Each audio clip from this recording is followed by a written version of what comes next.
Hello 12 students, எல்லாரும் physics exam நல்லபடியாக படிச்சுட்டு இருப்பீங்கன்னு நினைக்கிறேன். ஸோ ரிவிஷன்ன்றது ரொம்ப ரொம்ப ஒரு முக்கியம். ஸோ அதை நான் ஸ்டார்டிங்லேயே சொல்லிடுறேன். நீங்கள் என்ன படிச்சிங்க இந்த 3 நாளுன்றத கண்டிப்பாக ரிவிஷன் பண்ணுங்கள். ஸோ எந்த ஒரு ரிவிஷனில் வந்து பார்த்தோன்னா நீங்கள் படித்தது எதுவுமே ஸ்கிப் பண்ணாமல் ரிவிஷன் பண்ணிங்க. அதுதான் ரொம்ப ரொம்ப முக்கியம். ஸோ அந்த ஃபைனல் ரிவிஷன் வந்து பார்த்தோன்னா எப்படி பண்ணால் நீங்கள் அதிக மார்க்ஸ் ஸ்கோர் பண்ணலான்ற வீடியோ தான் நம்ம பார்க்க போகிறோம். ஸோ ஃபஸ்ட் டைம் நம்ம சேனல் பார்க்குறேன், லைக் பண்ணிங்க. ரெகுலராக பார்க்குறோம், லைக் பண்ணிங்க. அப்போ தான் வந்து பார்த்தோன்னா ஒரு மோட்டிவேஷனாக இருக்கும். ஸோ அதே போல் உங்கள் ஃப்ரெண்ட்ஸுக்கு ஷேர் பண்ணிவிடுங்க. கண்டிப்பாக இந்த வழிமுறையில நீங்கள் எக்ஸாம் ப்ரெசென்ட் பண்ணிங்கன்னா கண்டிப்பாக சொல்கிற 70க்கு 70 நீங்கள் வந்து பார்த்தீங்கன்னா ஈஸியாக ஸ்கோர் பண்ணிடலாம். ஸோ அந்த 70க்கு 70க்கு வந்து பார்த்தீங்கன்னா நீங்கள் ஸ்கோர் பண்ணுறதுக்கான தமிழ் மீடியமாக இருந்தாலும் சரி, இங்கிலீஷ் மீடியமாக இருந்தாலும் சரி, கீழே டிஸ்கிரிப்ஷனுக்குள்ள PDF இருக்குது, டவுன்லோட் பண்ணிங்க. அதில் வந்து பார்த்தோன்னா உங்களுக்கு வந்து 1 mark, 2 mark, 3 mark, 5 mark, public exam question collection, compulsory problem with சொல்யூஷனோட, ஓகே, அப்புறம் ஸ்டடி மெட்டீரியல், இது எல்லாமே வந்து பார்த்தோன்னா டிஸ்கிரிப்ஷன் லிங்க்ல இருக்குது. ஸோ வாங்க நம்ம வீடியோக்குள்ளே போயிட்டு தெளிவாக என்னென்னலாம் எப்படி எப்படி எழுதுனா நம்ம வந்து பார்த்தோன்னா இதில் 70 out of 70 ஃபிசிக்ஸில் எடுக்க முடியும் அப்படின்றத நம்ம தெளிவாக பார்த்துடலாம். ஸோ உங்களுக்கு பார்ட் 4ல் கேட்குற 5 மதிப்பெண் 5 கொஸ்டின் கேட்பாங்க, ஓகேங்களா? அந்த 5 கொஸ்டின் எப்படி கேட்குறாங்க பார்த்தீங்கன்னா, ஒன்று தியரி பேஸ் கொஸ்டினாக இருக்குது, இல்லைனா உங்களுக்கு டெரிவேஷன் பேஸ் கொஸ்டினாக இருக்குது. அதே போல் வந்து கொஸ்டின்ஸ் எப்படி 5 மார்க்ஸில் கேட்குறாங்கன்னு பார்த்தீங்கன்னா, ஒரு கொஸ்டின் வந்து பார்த்தோன்னா வால்யூம் 1ல் கேட்டால், இன்னொரு கொஸ்டின் வந்து பார்த்தோன்னா வால்யூம் 2ல் கேட்குறாங்க. இல்லைனா ஒரு கொஸ்டின் வந்து பார்த்தோன்னா கொஸ்டின் வால்யூம் 2ல் கேட்டால் வால்யூம் 1ல் கேட்குறாங்க. இப்படி தான் மாடிஃபை பண்ணி கேட்குறாங்க ஒன்றிய. ஆனால் வால்யூம் 1 நீங்கள் 5 சாப்டரை படிச்சு தான் ஆகணும். வால்யூம் 2ல் 5 சாப்டர் தான் படிச்சாகணும். இப்போ கடைசி டைமில் படிக்கிற அப்படின்னா நான் சொல்கிற வால்யூம் சாப்டராச்சும் படிச்சுக்கோ. வால்யூம் 1ல் வந்து பார்த்தீங்கன்னா 1, 2, 5 நல்லா தரவு படிச்சுக்கோ. வால்யூம் 2ல் 8, 9, 10. ஸோ இந்த 5 சாப்டர், இந்த 6 சாப்டர் நீ நல்லா தரவு ஃபுல்லாக படிச்சுட்டு மற்ற சாப்டர் இம்பார்ட்டன்ட் கொஸ்டின் படித்தாலே நீ வந்து பார்த்தீங்கன்னா 65+ மார்க்ஸ் ஈஸியாக ஸ்கோர் பண்ணிடலாம் 70க்கு. ஸோ இந்த 6 சாப்டருமே ரொம்ப ரொம்ப இம்பார்ட்டன்டான சாப்டர். அதுக்கான இம்பார்ட்டன்ட் கொஸ்டின் நான் டிஸ்கிரிப்ஷன் லிங்க்ல வச்சிருக்கேன், டவுன்லோட் பண்ணிக்கோ. ஸோ இப்போ என்ன பண்ண போகிறேன், 5 மார்க்ஸை பொறுத்த வரைக்கும் ஸ்லோலாக என்ன சார்ந்தீங்கன்னா ஈஸியாக வந்து பார்த்தீங்கன்னா இதில் நீங்கள் 4 மதிப்பெண் ஈஸியாக வாங்கிடலாம். டாப்பர் சார்ந்தீங்கன்னா சொல்கிற விஷயங்களை கரெக்டாக நோட் பண்ணி வச்சுங்க. டயக்ராம் எழுதுங்க, அது கண்டிப்பாக 1 மார்க், ஓகேங்களா? இப்போ வந்து பார்த்தீங்கன்னா நீங்கள் தியரி பேஸ் கொஸ்டின் அட்டன் பண்ணுவீங்களா, டெரிவேஷன் பேஸ் கொஸ்டின் அட்டன் பண்ண போகிறீங்களா? உங்களுக்கு எந்த கொஸ்டின் நீங்கள் ஸ்ட்ராங்காக இருக்கீங்களோ அந்த கொஸ்டின் எழுதுங்க.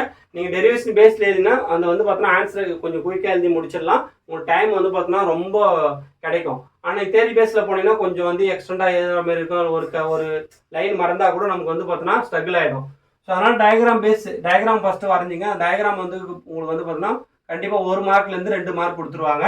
அப்புறம் நீங்கள் என்ன டயக்ராம் வரீங்களோ அந்த டயக்ராம் வந்து பார்த்தீங்கன்னா எக்ஸ்பிளனேஷன் பண்ணுங்கள். ஸோ அது கண்டிப்பாக 1 மார்க் கொடுப்பாங்க.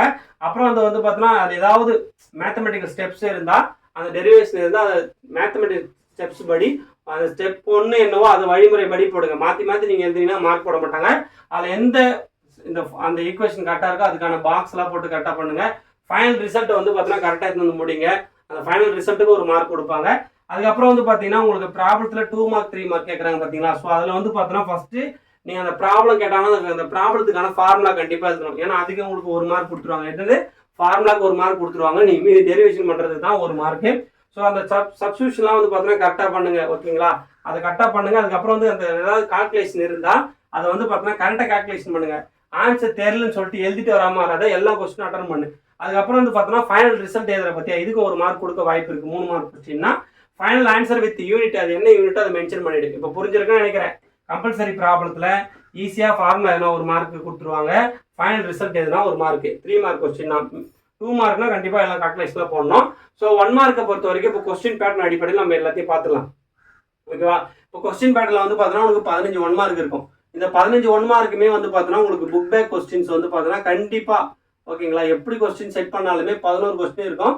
உங்களுக்கு வந்து பார்த்தீங்கன்னா ஆல்ரெடி நான் வீடியோ ஒன்று போட்டிருந்தேன். மீதி 4 கொஸ்டின் வந்து பார்த்தீங்கன்னா இன்சைட்லேருந்து கேட்கலாம். கொஸ்டின் பேப்பர் ரொம்ப ஈஸியாக இருந்தால் 13 கூட வரும், 2 தான் உங்களுக்கு இன்சைட் வரும், ஓகேங்களா? ஸோ 1 மார்க்கை பொறுத்த வரைக்கும் நீ ஃபஸ்ட்டு என்ன பண்ணுறேன்னா 1 மார்க்கில் எப்படி எழுதுறியோ அதை பொறுத்த உன்னோட பேப்பர் வேல்யூஷன் இருக்கும்.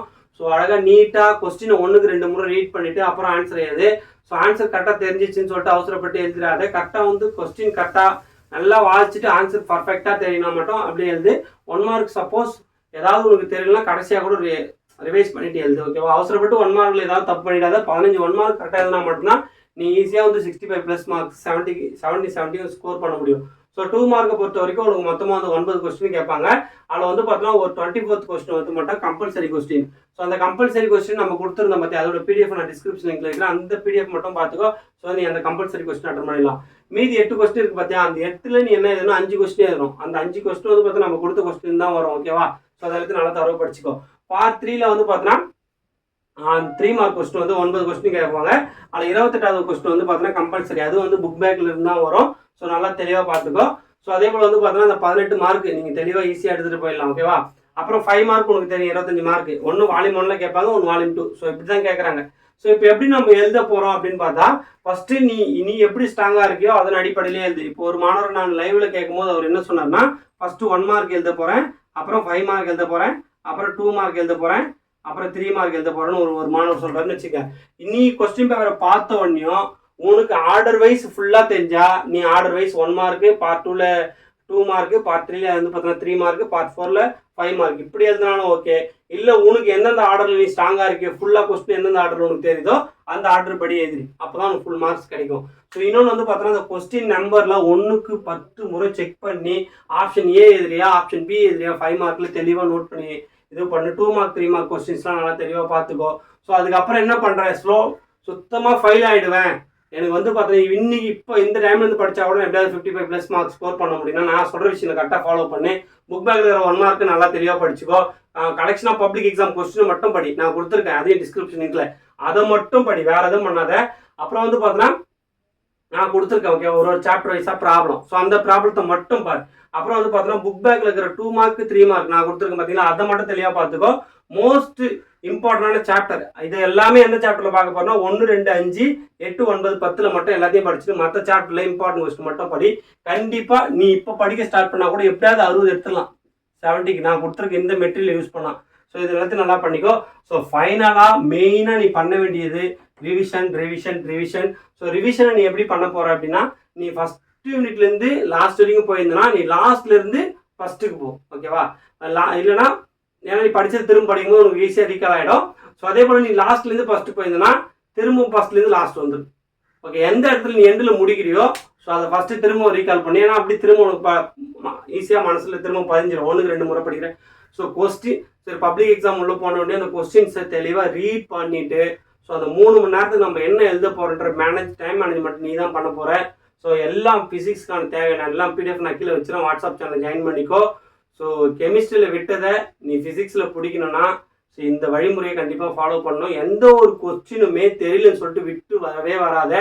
ப்ராப்ளம்லாம் கேட்டால் அந்த ப்ராப்ளத்தில் ஏதாவது கிவனாச்சும் எழுதிட்டு ஸ்லோ லேர்னர்ஸ் அதில் என்ன தான் கொடுத்துருக்கானோ அதை அதையாச்சும் எழுதிட்டு வா, ஒரு மார்க்காச்சும் உனக்கு கிடைக்க வாய்ப்பு இருக்குது.